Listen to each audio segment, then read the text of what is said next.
E aí, turma, sejam todos muito bem-vindos a mais um Espiritualmente Podcast, agora com o novo quadro Chosen for Business, onde nós vamos falar de negócios, vamos falar de empresas, vamos falar da realidade do empreendedorismo no Brasil e no mundo, entendendo um pouquinho da experiência de fé de homens de negócios que estarão passando aqui pelo Espiritualmente Podcast. Antes de começar o nosso episódio de hoje, eu quero que você venha aqui embaixo e você se inscreva nesse canal. Se você ainda não se inscreveu, se inscreva para você ser notificado para todo novo episódio que for ao ar. Bem como também deixa o seu like e comenta.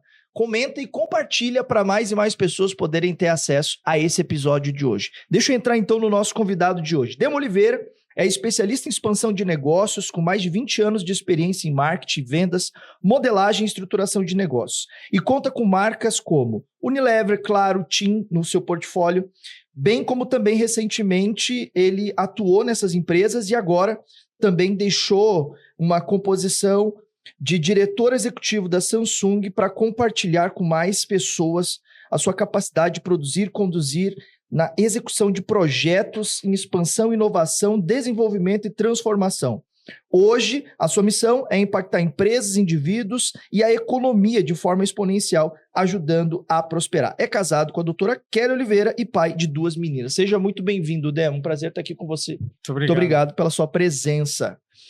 Muito bem, estamos com o nosso convidado aqui hoje e eu quero que você que está aí no podcast acompanhando, deixe os seus comentários, faça as suas perguntas que a gente vai estar respondendo aí, que a gente vai estar tirando as suas dúvidas também. E eu gostaria que você deixasse de onde você está falando, sua cidade, seu estado, seu país, para que a gente possa te conhecer mais também. Dema, eu tive acesso a você através do seu livro As 7 Inteligências da Expansão de Negócios. E esse livro, ele fala sobre as 7 chaves para sair da estagnação, transformar seu negócio em um líder de mercado. E uma das 7 inteligências me chamou muita atenção, que é a 7ª inteligência, que é espiritual.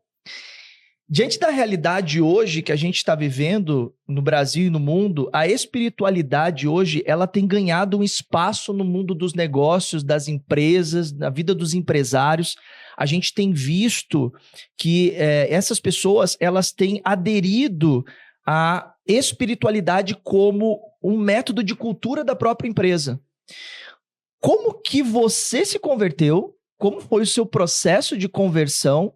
E como que foi essa decisão de trazer a espiritualidade para dentro da realidade dos negócios? Fala um pouquinho para a gente. Eu nasci numa família católica. Católica não praticante, né? Ou praticante de uma forma mais dentro de ritos que aprendiam com amigos, com avós e avós.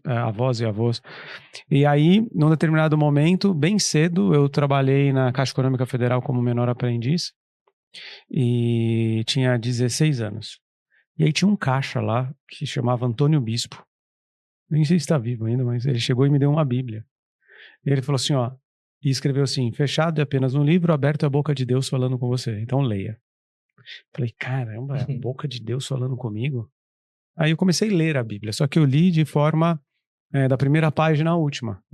Então eu entrei em Gênesis, depois eu entrei em Êxodo, você começa a entrar em Levítico, aí você começa a olhar, você fala Levítico, os nomes de caramba, todo mundo. Que absurdo esse negócio de animalzinho, matar um animalzinho, você não entendia absolutamente nada. Aí chegam alguns livros que você acaba se agradando, Provérbios, Salmos, aí entra no Novo Testamento, e eu acho que um versículo-chave meu foi no Novo Testamento, nessa Bíblia, eu me lembro muito bem, que eu li que tinha Lázaro e o rico. E o rico sempre viveu no conforto e o Lázaro morou na porta do rico.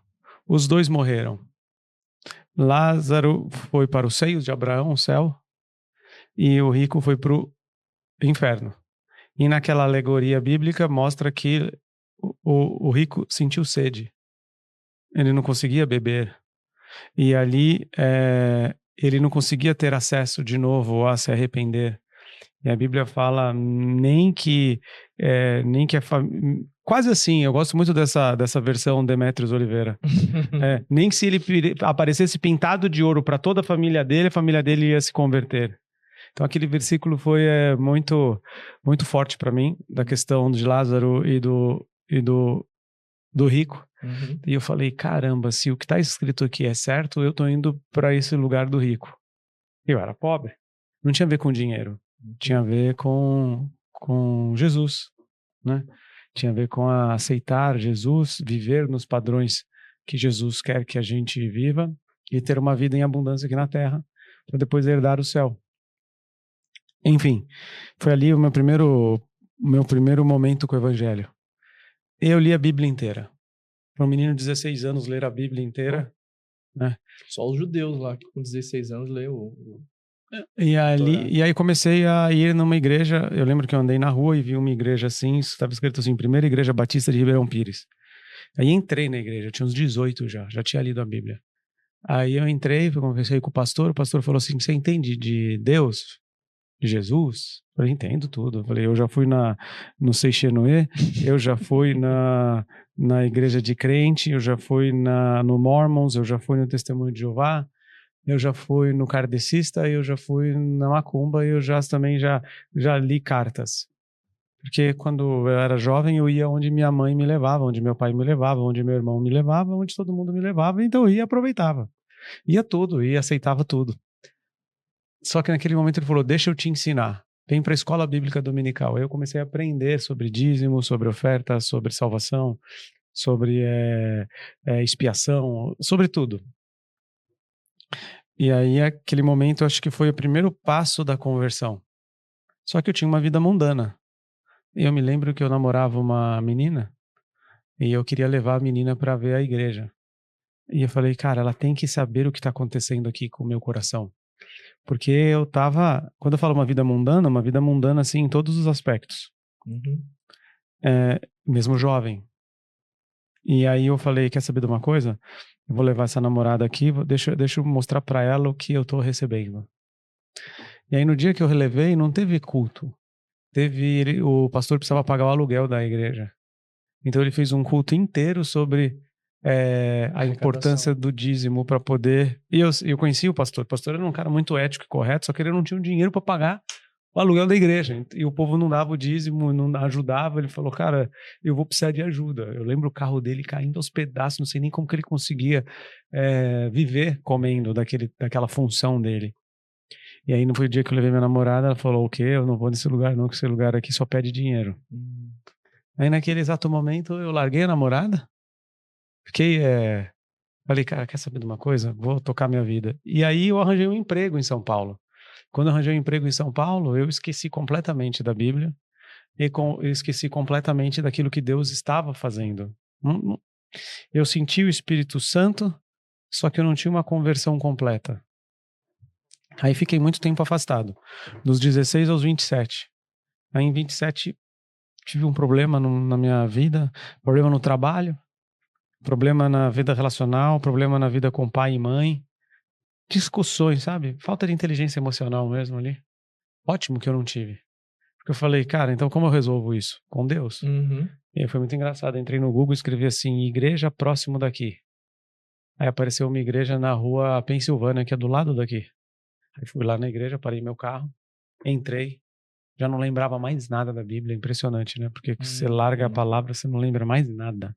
Não lembrava mais nada. Naquele momento eu acreditava que quando você morresse, aquilo que você acreditasse na terra é o que iria acontecer com você. Tava totalmente perdido.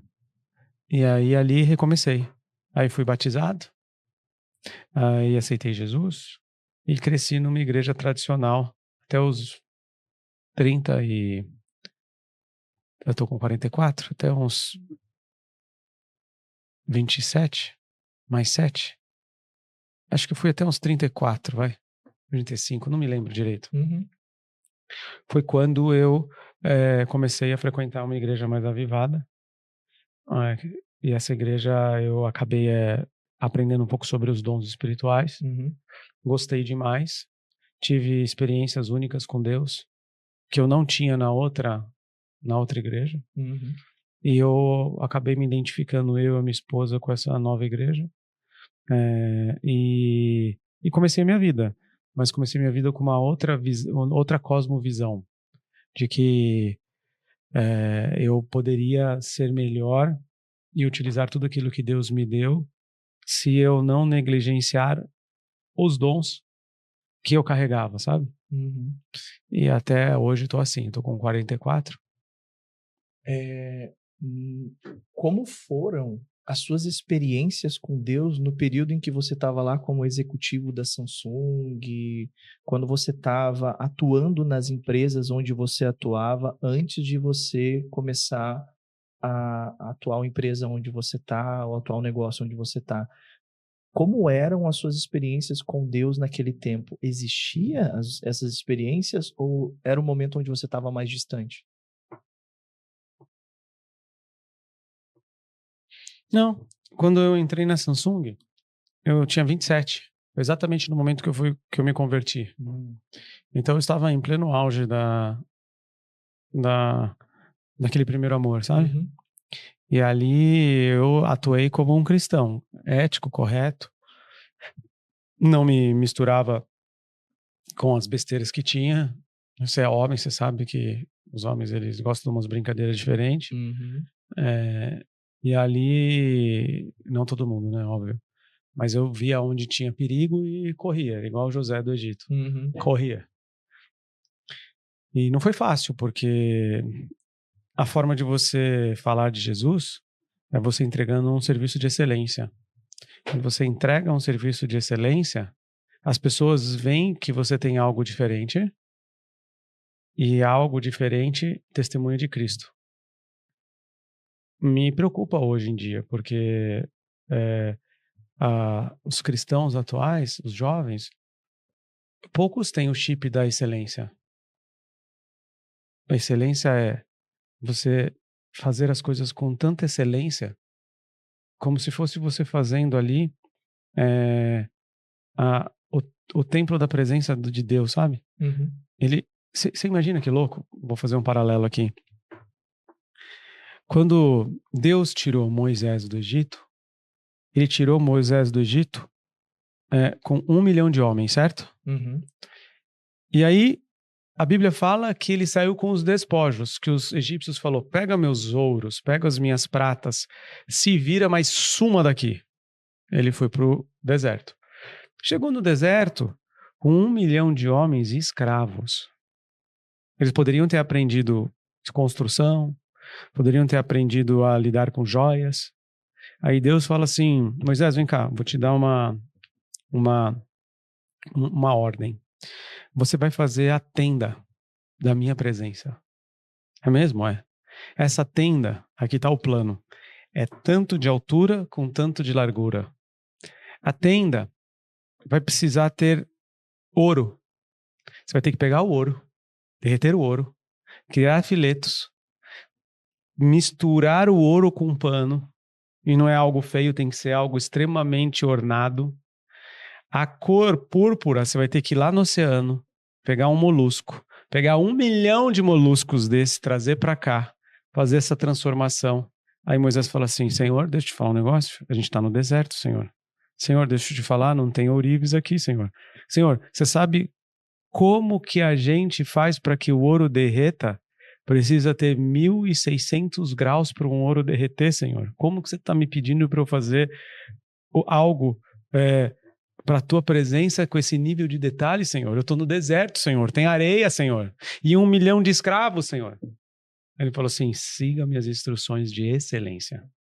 Então, o Senhor Deus é um Deus excelente, mesmo no deserto, mesmo com 1 milhão de escravos. Então, a forma mais plausível que eu fiz de levar Cristo na Samsung foi com excelência em tudo que eu fazia. Abri 300 lojas Samsung com excelência. Pedi a Deus o plano. Usei os melhores consultores. Fiz como se a loja fosse minha, sabe? Uhum. Quando eu fui chamado para derrotar a Apple no mercado de tablets, que era dominado pelo iPad, fiz com excelência. Com um funcionário. No mercado bilionário, a Apple dominava o mercado, hoje é 70% Samsung. Quando eles me pediram para criar relógios inteligentes, fiz com excelência. quando tudo foi com muita excelência. E ali as pessoas me perguntavam, falavam assim, como você consegue fazer isso, cara? Os caras te dão as maiores buchas da Samsung, você aceita as buchas e você entrega com excelência. Tem algo diferente em você. Nada contra o cara que fala, vamos fazer uma reunião de oração na empresa. Mas o que mais testemunha do Senhor é a excelência do trabalho das mãos daqueles que trabalham não por um homem, mas por Deus. Então é muito paralelo ali em Moisés no deserto, sabe? Ele olhou, ele até tentou olhar para o que ele não tinha. Mas Deus falou, olha no mato, tem uma acácia aí, que é uma árvore. Queima essa árvore. Essa madeira específica que você acha que é lixo, porque ela é toda torta, cheia de espinho, ela é a única madeira capaz de segurar o fogo por muito tempo para poder derreter um ouro. Siga. Aí Deus vai e escolhe uma pessoa específica. Fala assim, para esse eu vou dar dons para poder ser um artista. Aí Deus vai escolhendo as pessoas dentro do plano dele para que as coisas aconteçam, né? Em outras palavras, na Samsung o maior testemunho foi esse. Então, antes de entrar em reuniões, orava. Antes de contratar, orava. Em momentos muito difíceis, jejuava. Tinha os pilares muito fincados na terra de Jesus, os padrões bíblicos, porque não tem como. Você está num mundo onde lá, eu lembro que no meu andar tinha 500 pessoas, uns 2 crentes secretos, que eu só descobri depois de anos, e eu e a tia do café, que era assembleana, nós dois, e um dia eu estava triste, ela falou assim, não fica não, Jesus mandou ir de 2 em 2, então vamos embora. Eu, o diretorzão, ela a menina do café, e Deus amava ela de uma profundidade muito grande. Então foi com excelência de trabalho. Eu nunca fui um crente bandeirola que colocava assim, Jesus é amor, tô fora. Mas eu distribuía a Bíblia, distribuía pão diário, que é o presente diário, sabe? Falava, ó, lê isso aqui, lê isso aqui, lê isso aqui, devocional. Então eu distribuía ali, e muita gente me lembra de mim até hoje, fala, Dema, você vinha, passava de mesa em mesa e distribuía um pão diário. Que legal, etc. Então foi desse jeito. E foi desse jeito também, ouvindo a voz de Deus, tentando pegar instruções de Deus, que eu saí da Samsung e fui abrir minha própria empresa, que é a Goshen Land. Legal. Inclusive, tem muitas curiosidades, né, acerca dessa decisão, inclusive o próprio nome. Quando eu saí da Samsung, primeiro, a Samsung, eu estava cansado já. E aí e nesse momento foi o momento da transição da igreja tradicional para uma igreja mais avivada. Então eu deixei os dons do Espírito virem e eu fui usado. Eu lembro que a primeira vez que eu fui batizado no Espírito, comecei a falar em línguas. Eu achava aquilo loucura. Falava, não, é loucura. Eu acordava de madrugada falando em línguas. Eu falava, meu Deus, o que está acontecendo comigo? Minha esposa também. Eu falava, cara, aí eu saí pra correr na rua, aqui na Avenida Santo Amaro. Aí tinha um manco na minha frente, cara. Mancando, ele não tinha meio pedaço de perna, sei lá. O Espírito Santo falou, vai lá, ora sobre ele. Eu falei, não, você tá louco. Não vai lá e ora sobre ele. Você tá louco, não vou fazer isso não. E aí eu começava a negar o Espírito Santo, e o Espírito Santo falando, vai lá, faz o que eu tô te mandando. Eu não. Eu lembro uma vez que eu estava com o presidente da Samsung, vice-presidente da Samsung na mesa, ali num prédio super chique, tem Porsche, BMW, Audi, e aí uma pessoa começou a passar mal do lado, o Espírito Santo falou, vai lá no meio de todos esses caras e fala só um minuto que eu vou orar pela tua cura. Eu não fui. A vergonha, o orgulho de ser taxado, já era taxado como crente, e agora crente louco, eu não fui. Então, mas o Senhor Jesus me perdoou. Fiquei na dúvida do manco agora, pô. Manco não foi curado, fiquei com medo. Não foi nem no manco e nem na... Essas duas... A partir daquele momento eu percebi, eu falei, Deus, tenha misericórdia de mim, eu sou novo nisso, me dá uma colher de chá que eu vou mudar isso aí. Aí agora não tenho mais essa vergonha, não. Agora tropeçou na frente, não quero saber se é macumbeiro, se é cristão desviado, se é cristão da igreja A, se é cristão da igreja B, se acredita em extraterrestre, vem pra cá, o máximo que vai fazer, o cara vai lá, tô louco, não acredito, tá bom. Meu papel é falar. Já superou. Mas aí eu tava entrando dentro da Samsung e o Espírito Santo falando no meu coração assim, o teu tempo de Labão acabou. Então eu falei, opa, peraí, 14 anos, Labão foram 7 mais 7. Depois ele ficou mais 6 anos, mas foi por decisão dele. Mas é um 7 mais 7 o compromisso. Então, O Labão que ele tá falando é a história de Jacó, né? Jacó trabalhou pro sogro dele. Sogro dele super Eu entendi que o Espírito Santo estava falando que Labão era a Samsung, que aquilo que eu fiz na Samsung já acabou, deixa a Samsung agora, vai para você. Falei, pô, tá bom. E eles te ofereceram salário igual foi oferecido pro Jacó? Não. O sogro dele ofereceu mais salário para ele, dizendo, não. Tipo, quanto você quer para ficar aqui comigo? Não, mas eu recebi uma proposta para trabalhar na Bridgestone. Tinha uma vaga de CEO do Brasil ali, pneus. E aí aquilo lá bateu bastante no meu coração. Tipo, eu tava querendo não aceitar a palavra de Deus e tava querendo aceitar um emprego. A minha sorte é que, cara, chegou no final, não passei. Mas eu agradeço a Deus por não ter passado, porque eu fui até a última entrevista e meu coração era, eu quero ser CEO. Ego, medo de querer abrir empresa no Brasil. Enfim. Aí eu saí. Ao sair, eu falei, Deus, o que eu faço? Então eu comecei a fazer consultoria para as empresas crescerem. Porque a metodologia que eu usei na Samsung para derrotar a Apple, a metodologia que eu usei na Samsung para abrir lojas, a metodologia que eu usei na Samsung durante 14 anos foi escrita, que é esse livro aí, que é as 7 inteligências. Ela diz que para toda empresa crescer, ela precisa de 7 forças, que é marketing, vendas, tecnologia, finanças, pessoas, inteligência emocional, inteligência espiritual, saber comprar concorrente. Não é assim, uma mentoria de vendas vai salvar a tua empresa. Não. Uma mentoria de vendas vai te ajudar na tua área de vendas. Mas uma empresa, ela é multidisciplinar. É como se você falasse assim, leia o livro de Provérbios que está tudo bem para você. Não. Tem Salmos, tem Gênesis, tem livros para instrução, livros de sabedoria, livros de profecias. Então existem lógicas para expandir um negócio. É tão complexo como criar a tenda da presença de Deus no deserto com 1.000 escravos. 1 milhão de escravos. Então precisa ter a metodologia. Então eu usei isso na Samsung. Usei isso com processos mesmo, sabe? Com consultoria, aprendendo. Falei, pô, vou fazer disso um livro. Aí criei um livro. E aí desse livro, agora em maio eu lanço o próximo, que chama Oitava Inteligência. Vou falar um pouquinho depois. E aí comecei a usar isso em consultoria com empresas. A empresa me pagava, eu usava essa metodologia e aquilo que eu fiz na Samsung, eu comecei a focar em pequenos e médios. Porque aquilo que estava na Samsung não chegava no pequeno e médio, porque era muito caro para o pequeno e médio. Eu falei, então vou fazer chegar. E aí eu comecei a ajudar uma empresa, 2 empresas, 3 empresas. Começou eu, uma voluntária, depois eu, um voluntário, um estagiário, depois eu, voluntário, estagiário, um vendedor, depois eu. E foi indo, aí trouxe um sócio, que é o Vitor. Aí foi indo. Passaram-se 2 anos. Eu saí em 2023, a gente está em 2025 ainda. Passaram-se 2 anos. Em 2 anos de trabalho, utilizando essa metodologia nas empresas, a gente ajudou muita empresa. Então a gente ajudou empresas que faturavam 1 milhão chegar em 5. A que faturava em 5 chegar em 10. A que faturava em 10 chegar em 20.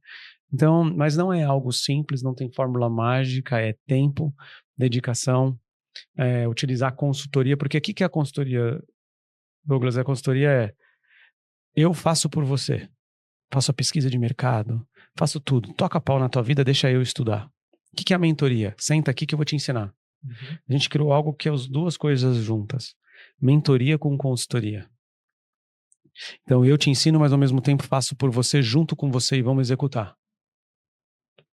Então o empresário não precisa de mais uma mentoria, cara. Alguém explicando. Na segunda-feira ele não consegue fazer mesmo. E ele também não precisa de consultoria. Ele pega aquele negócio, aquele Excel super difícil e guarda na gaveta. Uhum. Ele precisa os 2 ao mesmo tempo.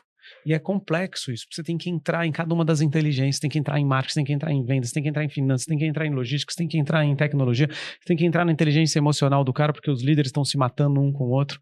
Você tem que entrar na inteligência espiritual e falar assim, você tem fé? Porque se você não tiver fé, você vai acreditar em algo que você está formando do quê? Não existe o que a gente está planejando. Então, e eu pedi, no momento de abertura da empresa, eu pedi um nome. Então eu peguei a Bíblia. Abri a Bíblia, coloquei o dedo no meio, aleatório. Meu dedo caiu em Gênesis 47, num versículo que diz: E José foi morar na terra mais rica e próspera do Egito, terra de Gozém, lugar de gente competente. Falei, opa, excelente para um nome de consultoria. Terra rica e próspera. A melhor terra da existência da época. Gente competente. Tudo a ver para consultoria. Então eu falei, tá bom, então como que é terra de Gozém em inglês? Porque acho que o cara não contrataria a consultoria da terra de Gozém, né? Aí eles falaram, aí no Google eu entrei, deu Goshen de Gozém, Land de terra, então virou Goshen Land, consultoria, mentorias, imersões, entre outras coisas. E aí comecei a usar essa metodologia nas empresas, na terra de Gozém. Muitas vezes a pessoa pergunta, troca de nome, muito difícil. Eu falo, troca o seu. Foi Deus que me deu o nome.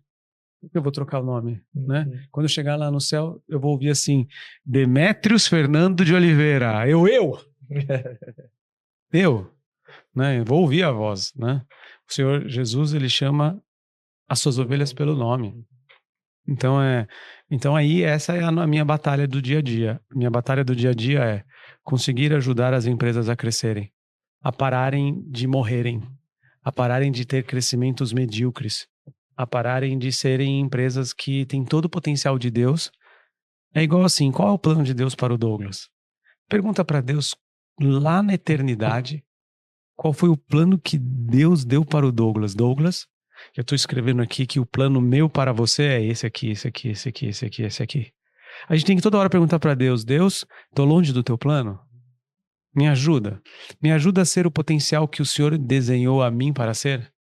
Empresa é igual. Senhor Deus, o Senhor me levantou como empreendedor mesmo? Sim ou não? Se for sim, que tipo de empreendedor? Como que eu posso te honrar com isso que o Senhor me levantou? Qual é o tipo de produto e serviço que honra a Deus? Qual é o tipo de estratégia e metodologia? Se o Senhor deu estratégia e metodologia para o homem construir a arca, para o homem construir a tenda da presença de Deus no deserto, você não vai dar a metodologia para ele construir uma empresa que tenha sucesso e que passa de geração em geração? Tá aqui, ó. As 7 inteligências da expansão de negócios. Daí, a gente está falando num bebê, 2 anos.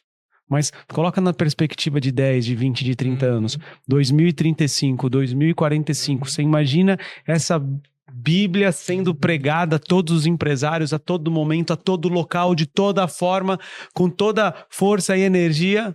Cara, as empresas não morrerão tanto. As empresas terão mais longevidade, as empresas prosperarão. E aí não adianta só a prosperidade financeira, né?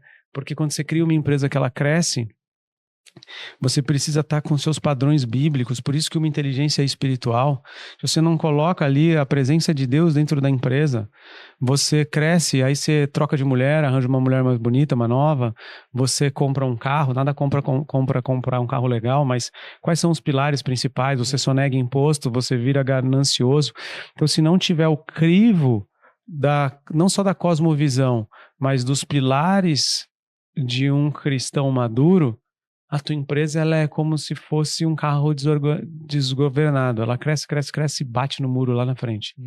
Ou pior, pode não bater no muro. Pode ir até acabar a gasolina e o piloto apagar os olhos. E aí ele falou, fiz o quê?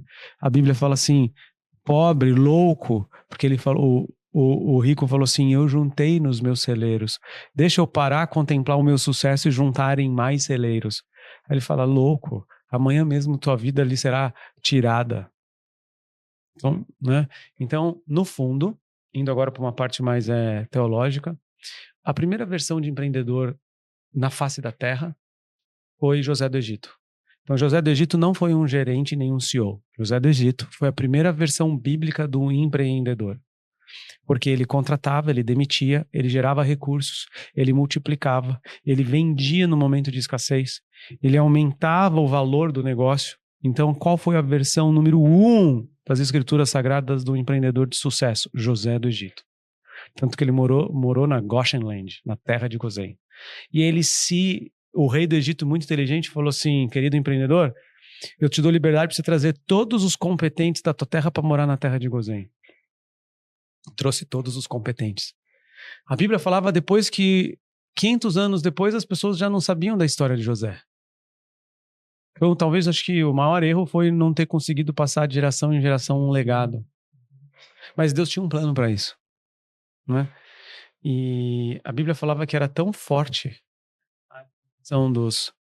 a cultura, a forma dos israelitas que a própria geração futura do rei do Egito falava, esse povo cresce, ele multiplica mais do que a gente, daqui um pouco tá lotado desse povo aqui na terra do Egito aqui, eu vou perder a liderança, vamos matar esses caras aí. Ou vamos transformar eles em escravos antes que eles fiquem fortes, né? Aí você atravessa a Bíblia, aí tem Neemias, aí tem um monte de gente, Salomão, Rei Davi, nananana, que não é uma forma de empreendedorismo, mas útil. Aí você vai até a consumação mais correta do empreendedor.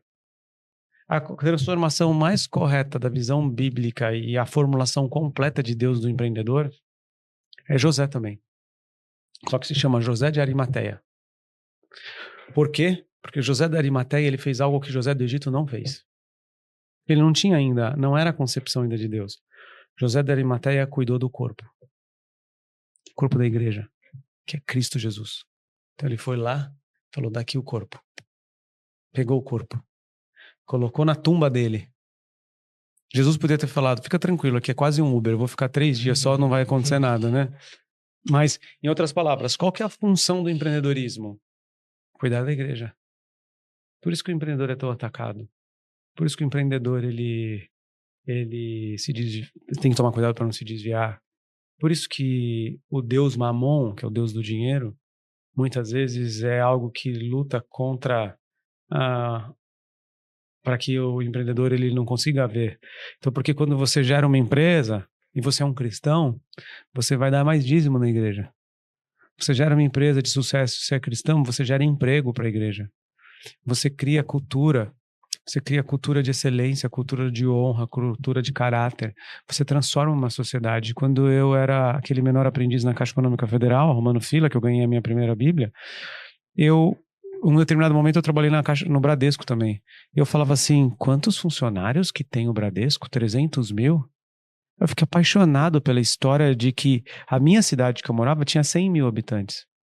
Então, como um banco consegue gerar 300 mil empregos, 300 mil planos de saúde, ele não cria bolsas famílias. Ele criou 300 mil empregos. Na hora que eu vou olhar a história do fundador do Bradesco, ele era cristão, presbiteriano. Amador Aguiar. Todo mundo deveria ler o livro dele, porque tem pouquíssimas histórias do livro dele.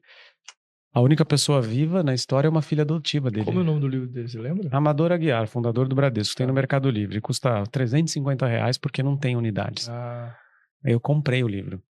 Tem que correr, se tiver ainda, porque a família... Ele tinha uma filha adotiva. Essas vantagens de ser amigo do Demetrius. Eu pego o livro do Demetrius se ele não for ciumento. Ah, não. Beleza, se você me devolver, tá bom. Esse é o problema, né? O livro vai e não volta. E aí você vê a história, era um cristão. Então tinha dia de ação de graças. Então o Bradesco ele foi construído em princípios cristãos. Tem uma foto no livro que mostra ele na mesa de na mesa dele. A mesa dele era igual essa aqui, mais comprida. Todo mundo na mesa. Ele não tinha a mesa dele. Fazia questão de sentar com todos os diretores.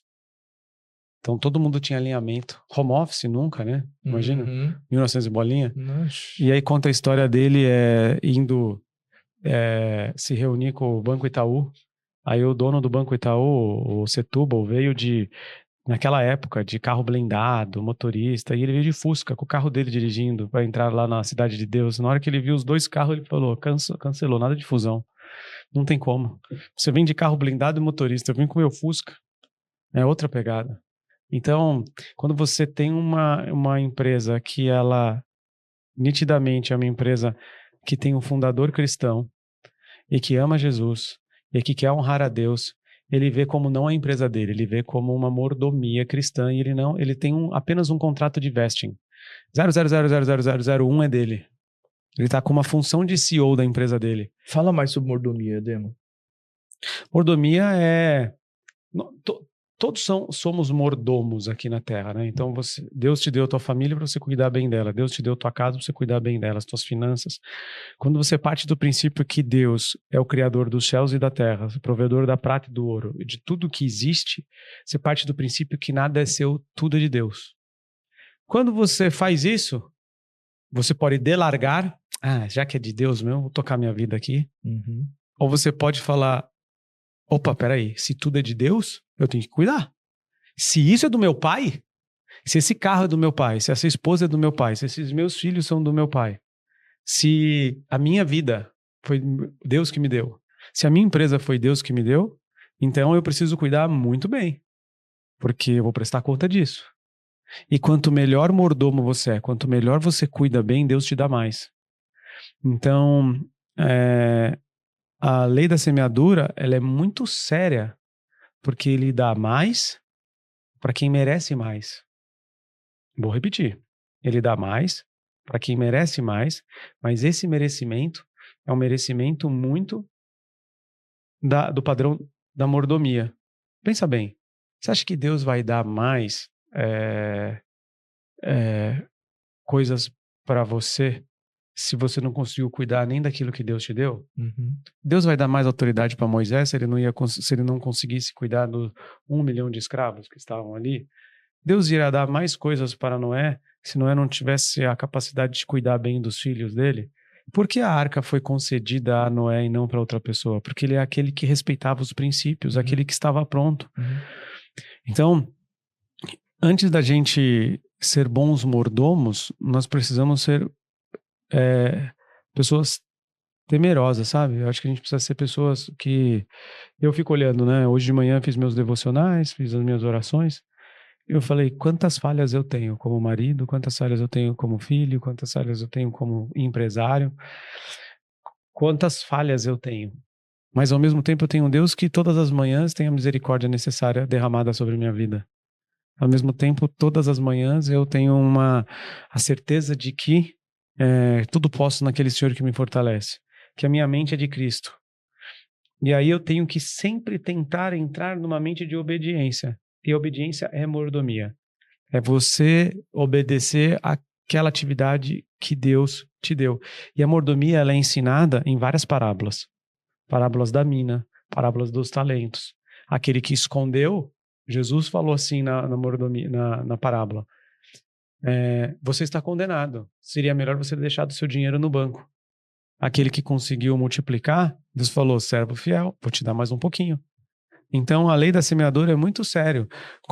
Conforme Deus te dá, você tem que ir multiplicando aquilo que Deus te dá até o último dia da tua vida. E isso não tem a ver com dinheiro, isso não tem a ver com riqueza. Porque ela gruda naquele verso, seja fiel, aquele que é fiel no pouco, no muito será colocado. Então eu vejo que Deus dá todo momento para nós a habilidade de mordomia. E eu sinto isso na pele como líder da empresa. E eu falo assim, meu Deus, será que tem algum mordomo aqui? Eu estou com um projeto para alguém desenvolver. Será que alguém consegue pegar o projeto? Será que alguém consegue fazer do início, meio e fim, não faltar, não chegar atrasado e entregar as coisas com excelência e eu não precisar olhar, só olhar o fim?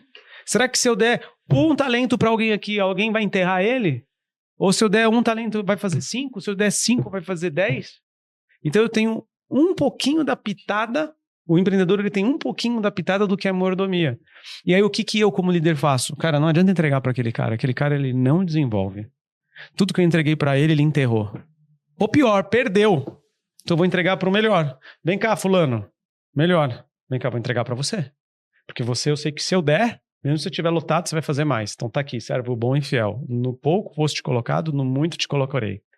Servo bom e fiel, você foi um bom mordomo. Te dei projetos que você multiplicou, não 50, não 100. Então tá aqui o aumento de salário. Tá aqui novos projetos. Tá aqui, você tá na construção de ser um líder. Você tá na construção de ser um sucessor. Tá aqui, José do Egito.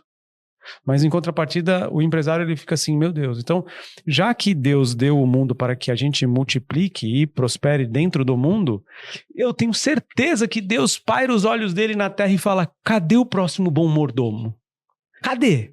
Aí você olha no mundo, pessoas que mal têm o conhecimento de Deus, que conseguem ser excelentes e bons mordomos daquilo e conseguem prosperar, e você fala, devia ser um cristão lá no topo. Mas não é. Porque a gente está preso nas nossas preguiças, a gente está preso nas nossas mediocridades, a gente está preso numa geração de fazer o mínimo, a gente está preso numa geração de que para ser igreja tem que estar de domingo na igreja, tem que orar, tem que jejuar e tem que seguir e não no trabalho. A gente está preso em falta de se desafiar. A gente está preso em várias coisas. Então, na minha opinião, mordomia é isso. Olha o belo. Pega Michelangelo, pega uma arte que Michelangelo fez. Michelangelo construiu uma arte de mármore com 23 anos, E essa arte de mármore com 23 anos é algo que é quase impossível para os dias de hoje em serem copiadas. Cadê os jovens dessa época, sabe? Então, mordomia é isso, é você partir do princípio que tudo é de Deus, inclusive o teu trabalho, inclusive aquela tua atividade, você dá valor às pequenas coisas, e Deus ele vai retribuindo a tua mordomia, eu acredito, te confiando mais. A palavra é confiança, né? Billy Graham disse que o próximo avivamento viria de crentes no mercado de trabalho. Você tem visto esse movimento acontecer nas empresas atualmente? Você tem muitas empresas aí que você cuida, muitos empresários que você tem cuidado também com as consultorias e mentorias. Você tem visto esse avivamento acontecer dessa forma? Ou isso ainda está longe de acontecer? Eu tenho vários testemunhos de pessoas dizendo, olha, quando eu comecei a ter contato com a tua equipe, quando eu comecei a ver os projetos, eu comecei a ver alguns frutos, e aquilo me deparou dizendo que esse fruto não é um fruto natural, é um fruto sobrenatural. Então, deixa eu me entender um pouquinho mais desse teu Deus. Então, eu tenho testemunhos de pessoas que estão ali vendo frutos sobrenaturais sobre o trabalho dele. Você imagina, você é um agricultor. Aí tua alface não passa de 1 palmo. Aí você ensina a pessoa a fazer a alface dela. Aí a alface vai para 2 palmos. Aí o cara fala, como você conseguiu? Eu falo assim, estratégia, excelência, mas o belo de Deus. O cara fala, que belo de Deus? Deixa eu explicar o belo de Deus. Aí você explica o belo de Deus. Aí é como a parábola dos leprosos. Alguns voltaram, outros seguiram a sua vida. Então, dos que voltaram, eu tenho visto muita mudança de caráter, de pessoas que começam a ir na igreja, pessoas que começam a entender que o negócio dela é um negócio que Deus deu para ela poder prosperar. Inclusive, algumas pessoas procuram a Goshen Land e o seu trabalho justamente por conta dessa característica. Ter esses frutos. Eu tento não vender isso, né? A gente está num podcast chamado Espiritualmente. Então, eu estou sendo extremamente aberto, mas eu tento vender o profissionalismo, tento vender a questão de que se ele cumprir o profissionalismo, ele já vai ter sucesso. Se ele quiser a 7ª inteligência, que é a última, é uma pitadinha ali, ó. Só que essa pitadinha é o suficiente para ir além, né? Porque, pensa, você precisa ter Brasil, impostos, taxa Selic 15%. Cada vez mais, pegar um empréstimo é a coisa mais louca do mundo. Você olha a corrupção em todos os níveis da sociedade. Você olha... dizem que o Brasil tem 30% de cristãos, evangélicos. Como pode ter 30% de cristãos evangélicos se está desse jeito?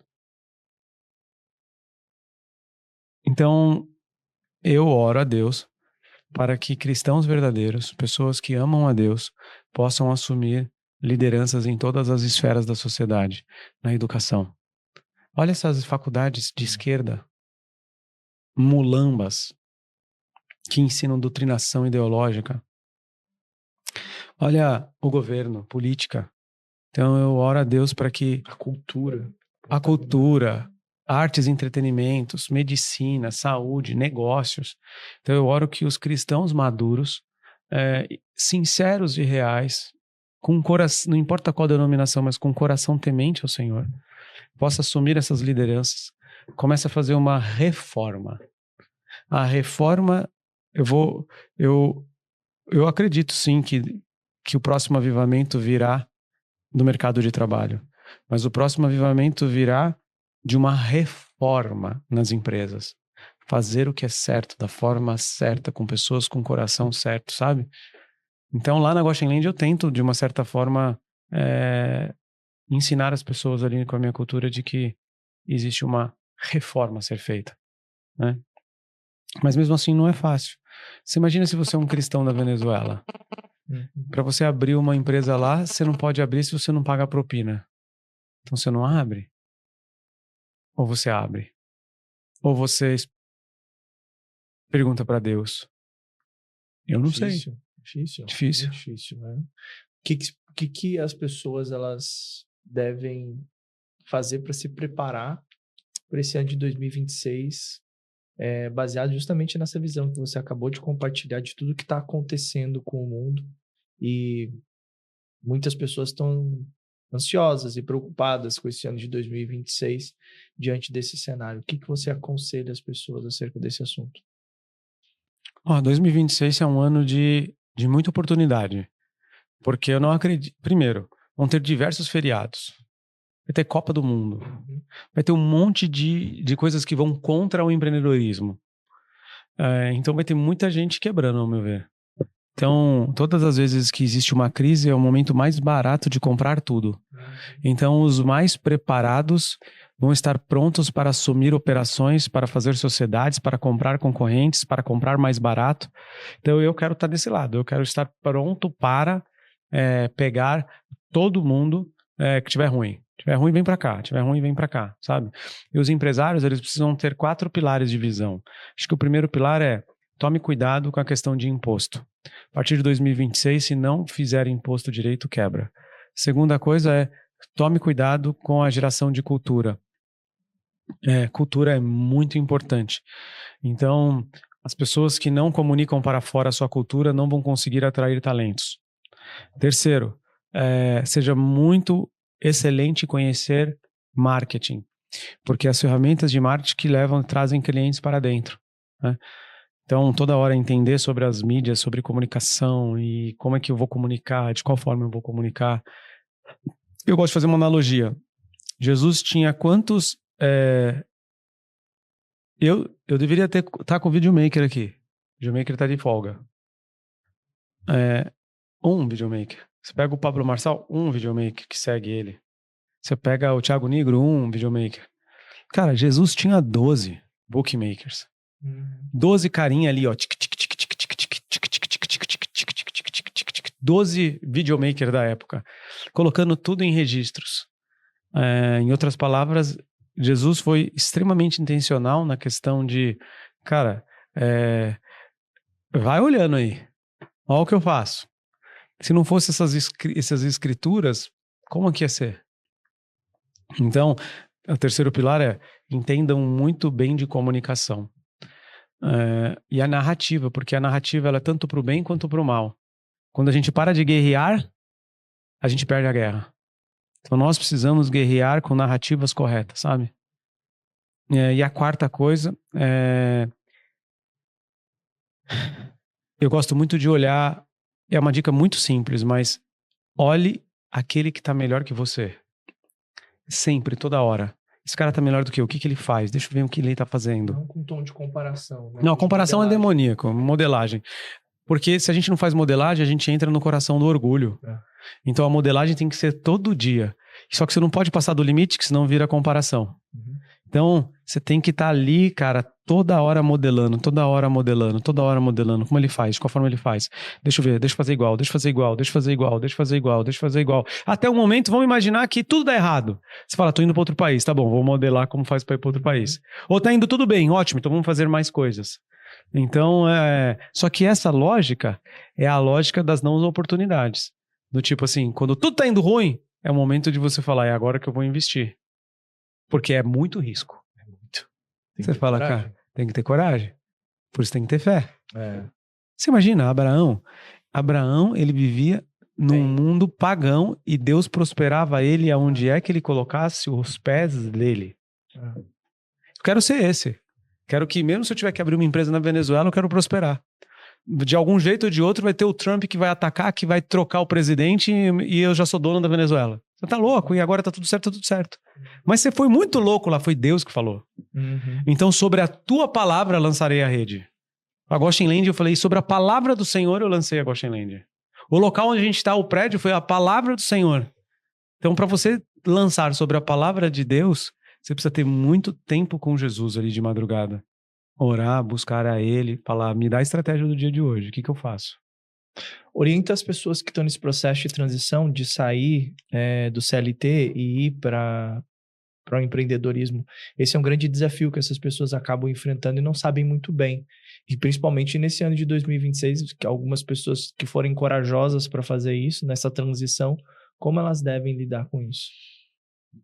Olha, primeiro que Deus não chamou todo mundo para ser empreendedor. Então, precisa fazer muito teste de aptidão, precisa fazer testes antes, tem que ter trabalhos bivocacionais ou híbridos o dia inteiro antes de você ser empreendedor. Aquele negócio, vou largar tudo para ser empreendedor, não dá. Então, trabalha num lugar, honra esse local. Mas nos horários vagos, tenta vender algo. Se você não conseguir tiver o mínimo sucesso fazendo 2 atividades, quando você fizer ela 100%, vai só potencializar o não sucesso que você teve. Então eu sempre falo assim, eu quero ser empreendedor, mas eu sou CLT, tá bom? Então comece a empreender enquanto você é CLT. Qual o produto, qual o serviço, qual o local, o que eu vou vender, de qual hora, vai ser pela internet, vai ser físico, vai ser nas horas extras, vou contratar alguém, vou pegar uma parte do meu salário, vou contratar algum menino para poder me ajudar. Se você não romper ali o mínimo, você não vai romper quando você largar 100%. Eu comecei a prestar consultoria trabalhando na Samsung, pedi direção lá para a diretora de jurídico, falou, faz. Aí eu contratei pessoas de fora e as pessoas começaram a prestar consultoria, saía da Samsung, ia para minha consultoria, olhava, e aí começou a dar certo. Talvez, se eu saísse do zero, eu não estava muito afim de pagar para ver tanto assim. Deus me deu a palavra, mas e a coragem? Deus falou, vai lá, abre o mar, é a coragem. Teve que levantar o cajado. Em outras palavras, testa. Então, empreendedor, não, talvez você não seja chamado. Pergunta para Deus qual é o teu chamado. Deus fala. Não, ele não fala. Não, é que você não ouviu. E aí, se Deus também respeita a tua opinião. Mas não esquece que uma coisa é você com 18 anos, 20 anos, outra coisa é você com 50. Quais são os riscos que se eu tomar essa decisão? Vai tirar minha saúde? Vai tirar minha paz? Vai ser algo que eu depois vou ter que fazer tratamento psicológico porque eu errei? E tudo bem, faz parte. Mas existe um jeito de você não pular sem paraquedas do avião. É você pular com um paraquedas só. É você treinar antes enquanto você está no CLT até rompeu, aí você pula. Eu não sou nem a favor do cara que vai pular com 2 paraquedas. Tipo, tem que estar super confortável. Eu também não sou a favor do cara que vai pular sem paraquedas. Eu sou a favor do cara que vai pular com um paraquedas. Porque eu comecei minha vida de CLT. Agora você pega as histórias dos grandes líderes mundiais, eles nem pensam que é CLT. Já acorda de manhã falando qual empresa que eu vou abrir, de qual forma que eu vou abrir, como que eu vou escalar essa empresa, como eu vou ficar rico, milionário. Mas o que é sucesso? O que é sucesso? Sucesso. Será que é ficar rico, milionário? Sucesso. Quantas empresas o cara fica rico, milionário? Se a mortandade é tão alta assim? Baixíssimo, né? O que é sucesso? Você não depender de um chefe? O que é sucesso? Para mim, sucesso é eu estar bem com o meu Criador. Eu ter uma família unida, com saúde física, mental, psicológica. Eu ter um negócio que me sustenta com uma possibilidade de crescimento.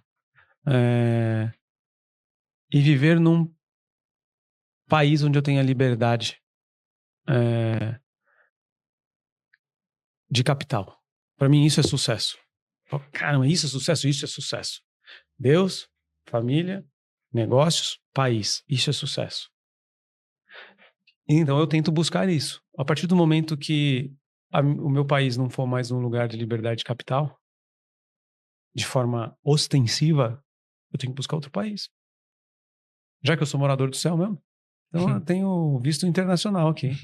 Eu vou para outro país, só preciso aprender a língua. Mas a tua relação com Deus, a tua relação com a família é inegociável.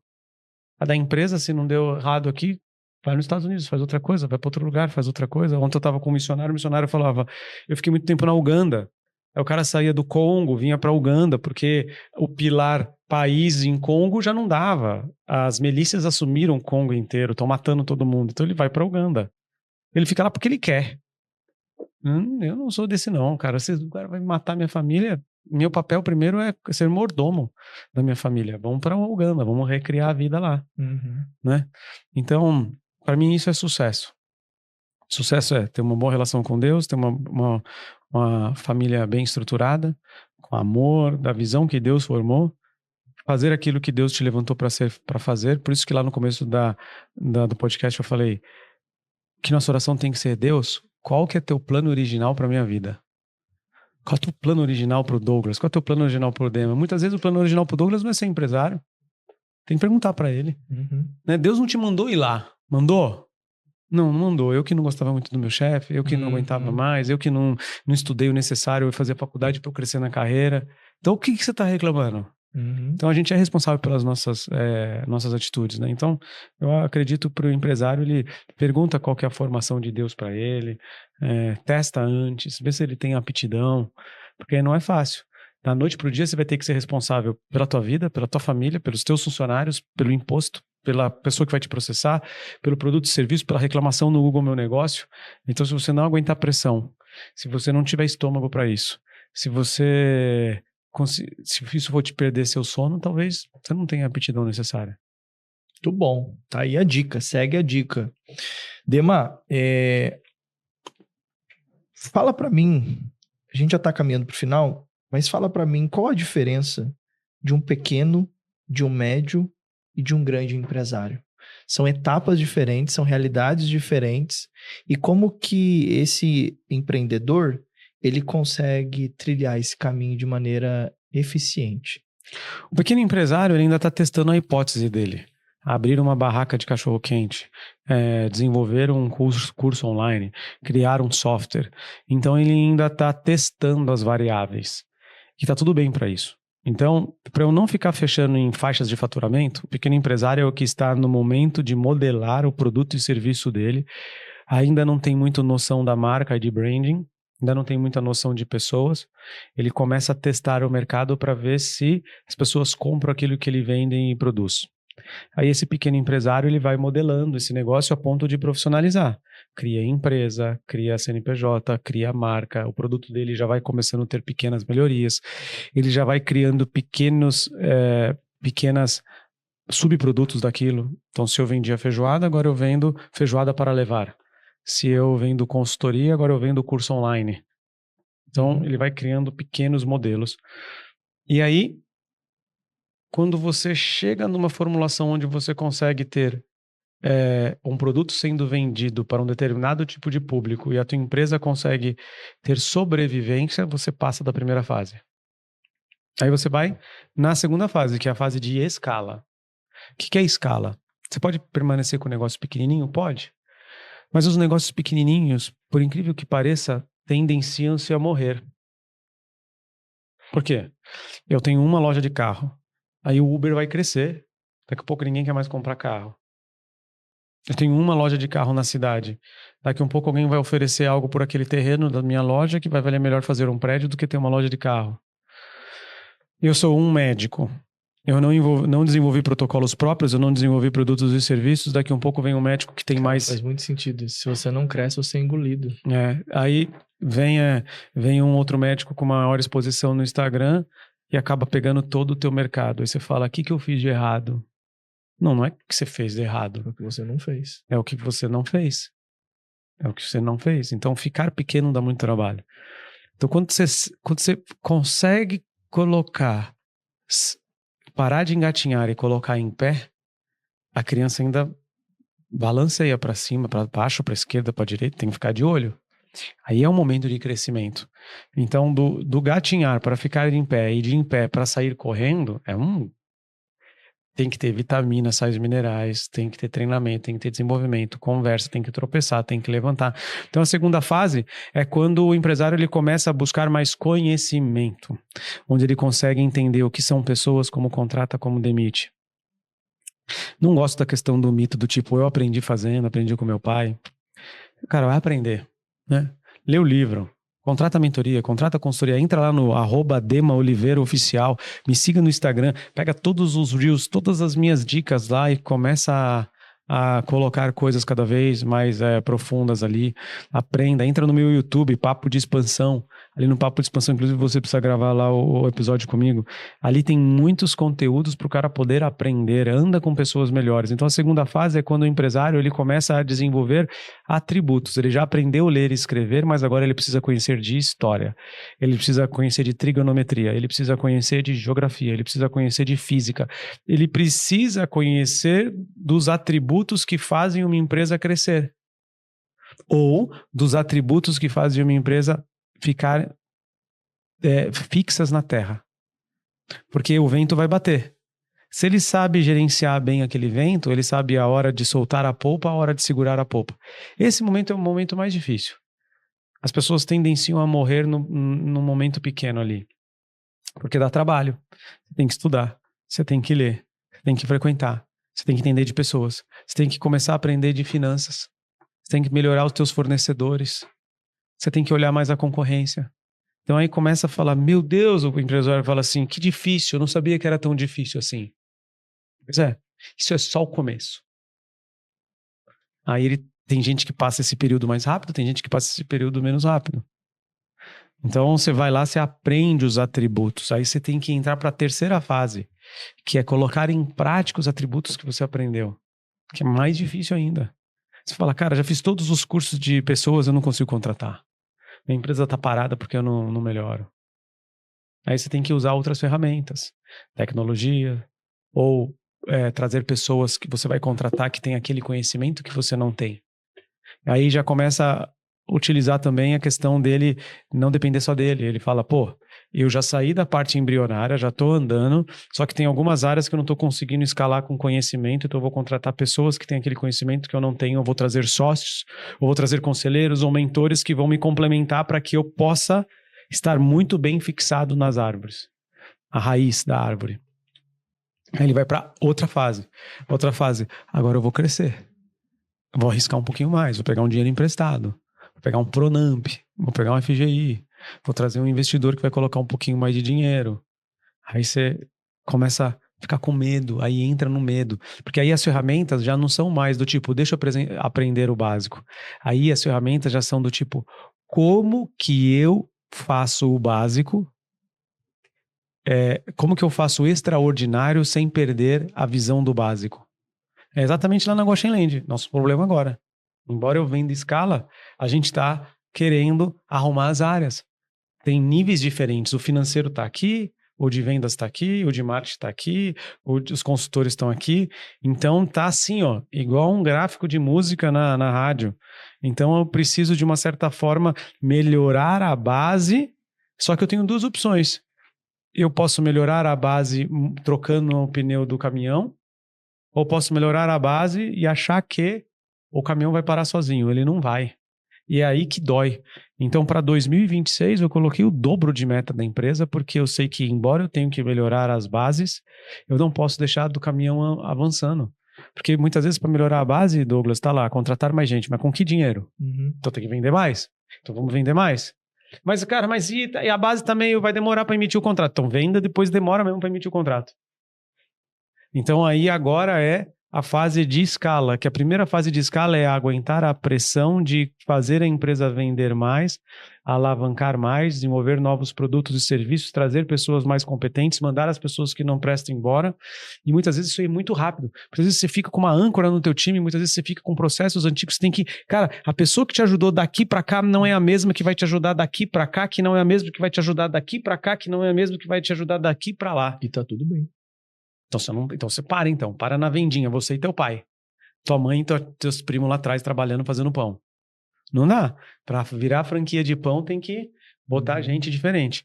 Aí você vai para uma fase que ainda nem acho que é a fase adulta, que é a fase que você começa, conseguir crescer um pouquinho mais. Vamos jogar um jogo maior? Vamos jogar um jogo Brasil? Vamos estar em outros estados? Vamos estar em outros locais? Aí o empreendedor ele tem que começar a aprender muito sobre cultura. Do tipo, como que eu vou contratar alguém que não conhece da minha história, que não me ama, a cuidar da minha loja, ou da minha operação, ou da minha indústria, do meu serviço, do meu software em Manaus, eu estando em São Paulo? Como que eu vou fazer para que os consumidores de outra região comprem aquilo que eu vendo hoje aqui? Como que eu vou fazer exportação? Como que eu vou fazer importação? Como que eu vou garantir um comércio eletrônico parrudo? Aí você vai para um nível que a gente chama de nação, que é o cara já pensando como uma empresa estruturada. E muitas vezes não está relacionado ao faturamento. Muitas vezes o cara tem tanta habilidade que ele no dia 1 ele já começa como nação. É difícil, pouquíssimas pessoas conseguem fazer isso. A grande maioria da história do empreendedor é pequeno, começo a melhorar minhas métricas, aí começo a aplicar as minhas métricas, aí começo a trazer gente que sabe as métricas que eu não sei para poder me acelerar, começo a vender mais e desenvolver novos produtos porque eu preciso de dinheiro para aguentar o crescimento. E aí eu vou avançando, chega um determinado momento que eu falo, agora deixa eu fazer isso em âmbito nacional. É essa a forma normal. A forma anormal é quando o cara fala, eu sou grande, já venho com dinheiro, já vou contratar os caras grandes, porque ele já não é a primeira vez, já é a 15ª vez que ele faz aquilo. Aí dá certo muitas vezes, porque ele é tão habilidoso que ele não precisa passar por isso aqui. Ele já entra aqui dentro de uma faixa. Ali, ponto, entra naquela faixa. Mas muitos gigantes erram também. Eu lembro que o Bradesco resolveu abrir o banco original. Faliu, nem existe banco original. Agora é Next. Acho que é Next. É isso. O original, ele começou grande. Falou, tenho tudo. Contratou Henrique Meirelles. Deu errado, deu ruim. Então, nem tudo é... Nem mais para o Bradesco, que já fez isso várias vezes, ele mesmo errou. Então, em outras palavras, não tem uma fórmula mágica, mas é basicamente isso. Se eu pudesse falar assim, Dema, te dou R$1 milhão. Esse R$1 milhão, como que você multiplica esse recurso? Conhecimento, cara. Mentoria, consultoria, livros, imersão, conhecimento. Porque ele vai te ajudar a acelerar em cada uma dessas etapas, sabe? Muitas vezes a pessoa vai para Disney e não compra uma mentoria que vai mudar a vida do cara, sabe? Então, precisa ver, são prioridades. Para terminar, qual é o oitavo inteligente? Fiquei curioso aqui agora, qual vai ser o oitavo. Pode falar disso. Ano 23 e ano 24, eu percebi que existia uma pitada a mais. Além da inteligência espiritual, inteligência emocional, marketing, vendas, tecnologia. Os caras que romperam de verdade e cresceram dentro do meu ecossistema, eles tinham uma característica que os outros que não romperam não tinham. Os que romperam, eles tinham algo que valeria a pena morrer por. Não viver por. Normalmente o cara cria uma empresa para viver por ela. Não é digno. Os caras que tiveram muito sucesso, eles criaram empresas que valeriam a pena morrer por ela. Jesus morreu pelos seus discípulos. Jesus morreu pela salvação da humanidade. Morreu por mim, morreu por você. Quando Deus te dá uma empresa, você só vai fazer ela crescer de verdade se você tiver essa oitava inteligência. É a habilidade de morrer pela empresa. Morrer pela causa.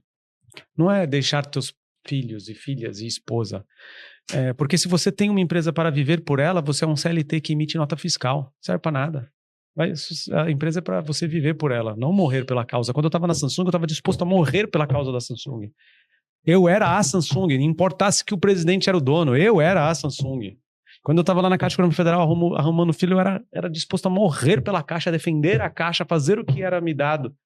E é algo que, na Guaxinim, eu estou disposto a morrer pela causa. As empresas estão morrendo porque os líderes eles não estão dispostos a morrer pela causa. Então, qual é a causa da Samsung? A estagnação das empresas, a falta de crescimento. O crescimento são todos pigmeus. Poderiam ser gigantes, é tudo pigmeu, 1,5 metro. Por quê? Porque eu preciso morrer por essa causa. Então eu contrato alguém lá e falo assim, você está disposto a morrer pela causa dos empresários?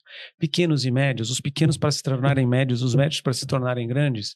Então é uma causa muito nobre. E para morrer pela causa, se precisa ser um viajante do futuro. Você tem que ir para o futuro e ver o que vai acontecer lá no futuro. Você precisa ser um burro de carga. O burrinho é aquele humilde, persistente, que carrega pressão, que está ali para servir, que tem zero ego, fala, eu sou um burro de carga, mas é que ele vai sem parar. Você precisa estar disposto a ter um inimigo. Quem que é o inimigo? No caso do Lula, ele venceu as eleições falando que o inimigo dele era a fome, zero, mentiroso, mas era fome. Depois ele criou um outro inimigo. Ninguém compra de quem não tem um inimigo. Quando eu entrei na Samsung, o nosso inimigo era a Apple. Quando o Steve Jobs fez a Apple, o inimigo dele era a BlackBerry. Então, o ato de você escolher um inimigo te faz os caras comprarem a briga com você. Quem é meu inimigo? Os alemães. A gente vai morrer por essa causa. Quem é o inimigo de Alexandre o Grande? Tal pessoa. Quando condenaram Jesus, eles falaram, ele é inimigo de César, que ele se diz rei. Então, é muito forte a questão do inimigo. Então, quem que é o inimigo da Goshen Land? A estabilidade, as empresas que não crescem, o pensamento de mediocridade, empresas pigmeus, anões que não crescem, vão morrer. Por isso que ficar pequeno dá muito trabalho. Então, pensamento medíocre. Empresários que pensam com cabeça de CLT, esse é meu inimigo. Sabe? Em outras palavras, os empresários que crescem, eles definem bem o seu inimigo. Eles trabalham aguentando pressão. Eles são os viajantes do futuro, sabe? E quarto, eles têm uma habilidade de aprender toda hora, aprender toda hora, aprender toda hora. Próximo. É impossível derrotar esses caras, porque eles têm uma empresa que vale a pena morrer por. Ele tem uma causa que vale a pena morrer por. E quando a pessoa tem essa causa, é algo sensacional. Ele tem uma única coisa. O livro vai falar sobre isso. Muito bom, muito bom. Viktor Frankl fala sobre isso, né? Quem tem um porquê forte supera qualquer como. Muito bom, muito bom. É isso, pessoal. Estamos encerrando esse episódio especial aí com Dema Oliveira. Obrigado, Dema, pela sua participação. Muito bom todo o conteúdo que você compartilhou. Acredito que ajudou muitas pessoas que estão em busca de iniciarem seus negócios, de crescerem os seus negócios. E agora você tem a oportunidade, inclusive, de adquirir esse livro do Dema. Depois vocês vão ter o link aí na descrição aqui desse podcast para vocês poderem acessar e comprar. Tá em todas as plataformas de venda, né? Vai na Amazon, escreve 7 inteligências de expansão de negócio. Pronto, vai achar lá. E aí, onde é que o pessoal te encontra nas redes sociais, Dema? Dema Oliveira Oficial no Instagram e no YouTube Papo de Expansão. Então, procura o Dema aí nessas redes sociais. Última palavra aí para se despedir do pessoal. O que você gostaria de deixar para mensagem para eles? Eu vou deixar uma frase muito bacana que ela mudou bastante a minha forma de pensar. Não ouse agir como os espíritos medíocres que nem ganham muito, nem perdem muito, vivendo no marasmo, não conhecendo vitórias nem derrotas. Então, não ouse agir como os espíritos medíocres. Eles nem ganham muito, nem perdem muito. Eles vivem no marasmo, eles não conhecem nem vitória nem derrota. Então é uma frase que tem me levado a querer sempre dar um passo a mais, andar na fé, sabe? Isso é bíblico, sabia? No Apocalipse, Deus diz que se você for quente ou frio... É verdade. Mas se você for morno, ele diz que ele vai vomitar da boca. Verdade. Então não seja vomitado. Não dá ânsia em Deus. Não seja medíocre. Muito bem, pessoal, vamos ficando por aqui. Lembra de se inscrever aqui no Espiritualmente Podcast. Deixa o seu like, compartilha para mais pessoas que estão aí enfrentando desafios na carreira, nos negócios, no empreendedorismo e que querem crescer, que querem avançar, como o Dema aqui passou todo esse conteúdo especial para você, tá bom? Então, nos vemos no próximo episódio do Chosen for Business aqui no Espiritualmente Podcast. Beijo no coração, até o próximo episódio. Tchau!